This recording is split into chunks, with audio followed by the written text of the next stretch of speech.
국내에서 개발한 우주 부품과 기술을 실제 우주 환경에서 시험하는 국산 소자 부품 검증 위성에 2025년 누리호 4차 발사 때부터 쏘아 올려집니다.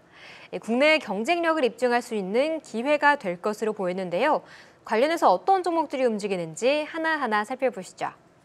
국산 소자 부품 검증 위성은 항우연이 위성의 본체를 설계 제작하고 기업체는 시험하고자 하는 소자 부품 등을 기판 단위로 제작해 본체에 탑재하는 방식으로 진행됩니다.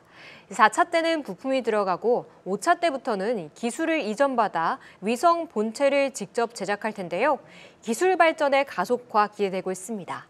한국항공우주 보시면 주가는 횡보하고 있습니다. 오늘도 보합권에 거래되면서 46,300원 선 지나가고 있습니다. 정부가 올 상반기 내 누리호 3차 발사를 추진하고 하반기에는 도심 항공교통을 개활지에서 실증할 계획을 밝혔습니다.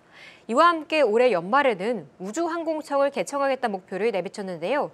이 소식에 우주항공 관련주 탄력받고 있습니다. 그중 AP위성이 가장 두드러진 상승 보이면서 현재 7%의 양봉 그리고 있습니다. 정부의 우주항공청 채용 계획이 파격적이죠. 연봉 상한을 없애고 외국인도 임용하겠다고 밝혔는데요. 인재 영입을 위해 정부에서 발벗고 나서고 있습니다. 관련주로는 캔코아 에어로스페이스 보시면 우주항공 관련해서 다양한 사업을 하고 있죠. 나사와의 협업도 진행하면서 기술력이 뛰어난 것으로 알려져 있는데요. 오늘 2% 오르면서 15,650원 선에 거래되고 있습니다. 지금까지 우주항공 관련 종목 뉴스 알아봤습니다. 누리호 3차 발사를 준비를 하고 있고요. 차세대 발사체 개발에도 나서고 있다고 합니다. 또 한국형 나사라고 불리고 있죠. 우주항공청 개청이 올해 연말로 좀 예정되어 있는데 어떻습니까? 네, 일단은 정부가 우주의 이제 한반도와 주변 해역을 감시하게 될 초소형 위성 체계 개발을 본격화한다는 소식에 우주항공 관련주가 좀 상승을 계속해서 하고 있습니다.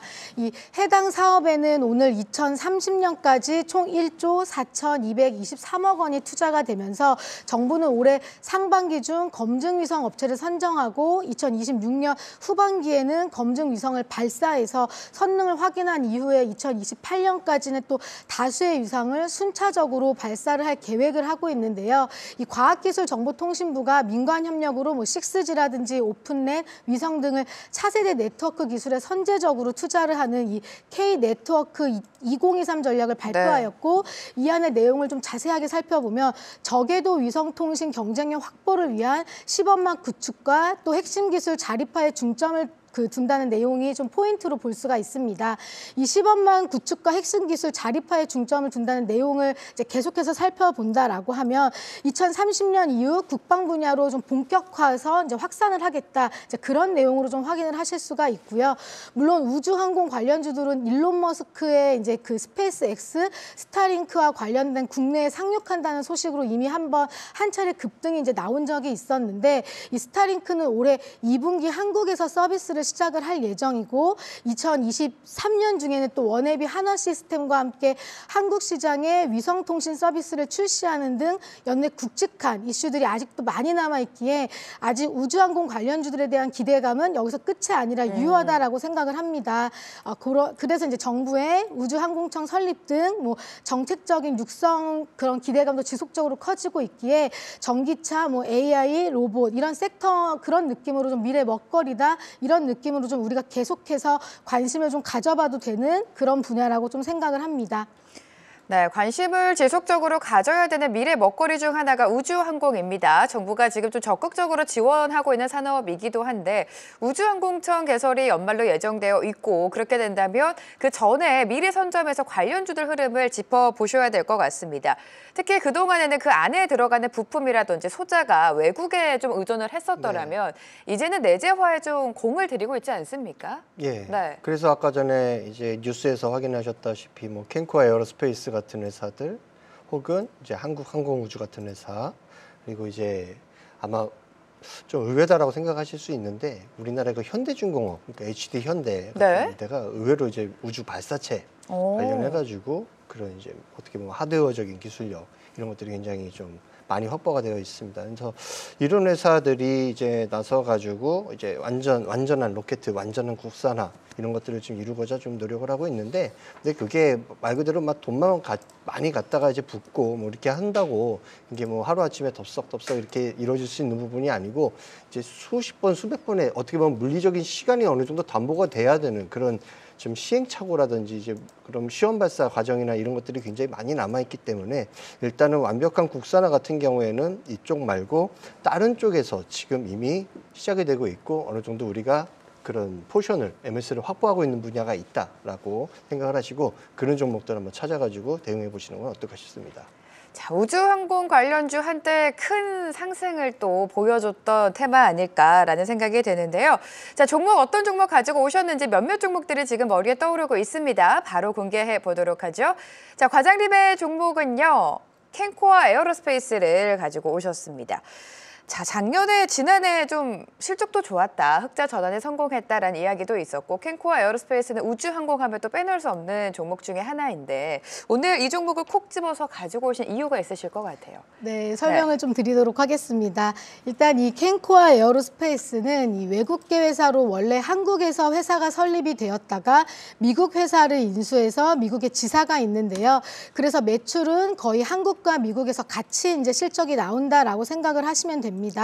우선 캔코아 에어로스페이스는 항공기 개조 산업, MRO, UAV 등 다방면으로 좀 사업을 같이 진행을 하고 있는데, 쉽게 설명드리면 우주 발사체에 필요한 이 원소재와 부품을 만들어서 파는 회사라고 생각을 하시면 되는데, 특히 이제 보잉과 에어버스 같은 글로벌 기업을 고객사로 확보를 하고 도심 항공 모빌리티 사업에도 진출을 하는 등 우주 산업 관련주에서는 조금 눈여겨보셔도 좋은 그런 기업이라고 보시면 되는데, 다른 곳들은 외주 생산이 20%, 자체 생산이 80%라면 이 캔코아 에어로스페이스 같은 경우는 외주 생산이 20%, 외주 생산이 80%, 네. 그다음에 자체 생산이 20%입니다. 그래서 고정비가 적기에 대규모 수주와 생산에 있어서도 유연하게 운영을 할 수가 있어서 상대적으로 업계에서 경기를 조금 덜 탈 수가 있어서 영향을 좀 덜 받을 수가 있는 그런 장점이 좀 있고요. 실적 발표를 했는데 3년 만에 흑자 전환을 했습니다. 흑자 전환을 했던 이 가장 결정적인 계기는 에어버스나 보행사의 여객기라든지 민항기를 이제 이 화물로 제조하는 사업을 적극적으로 하는데, 이 주요 수출국이었던 미국에 수주를 하면서 흑자 전환을 성공을 했고, 앞으로도 싱가포르 또 유럽향 수출에도 큰 폭으로 증가할 것으로 예상을 하고 있습니다. 당연히 매출액이 꾸준하게 늘어나고 부채 비율이 줄어드는 거는 당연한 결과고요. 이런 부분들이 또한 가시적으로 확인이 되고 있고요.